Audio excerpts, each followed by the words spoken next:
সূরা আল ইসরা ১:৭-২-৪ আল্লাহ বলেন, ওয়াকফি লাহুমা জানাহাজুল্লি মিনার রাহমা ওয়াকুর রাব্বির হামহুমা কামা রাব্বাইয়ানি সাগিরা। অর্থ, তোমার দুটি ডানা নম্রতার সাথে নামিয়ে দাও তাদের জন্য এবং বলো, হে আমার রব, তাদের প্রতি রহম করো, যেভাবে তারা আমাকে শৈশবে লালন পালন করেছেন। সূরা লুকমান ৩:১-১-৪ আল্লাহ বলেন, আমার শুকরিয়া আদায় কর এবং তোমার মা বাবার প্রতি কৃতজ্ঞ হও। রাসূলুল্লাহ সাল্লাল্লাহু আলাইহি ওয়াসাল্লাম বলেছেন, যখন একজন মানুষ মারা যায়, তার সব আমল বন্ধ হয়ে যায়, শুধু তিনটি জিনিস চলতে থাকে: সদকায়ে জারিয়া, এমন জ্ঞান যা মানুষকে উপকার করে, এবং সৎ সন্তান, যে তার জন্য দোয়া করে।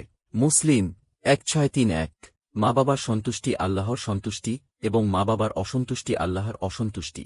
তিরমিজি ১:৮৯-৯ মা বাবার জন্য দোয়া, বাংলায়, হে আল্লাহ, আমার মা বাবাকে ক্ষমা করুন, তাদের প্রতি রহম করুন, তাদের কষ্টগুলো দূর করে দিন এবং জান্নাতে উচ্চ মর্যাদা দান করুন।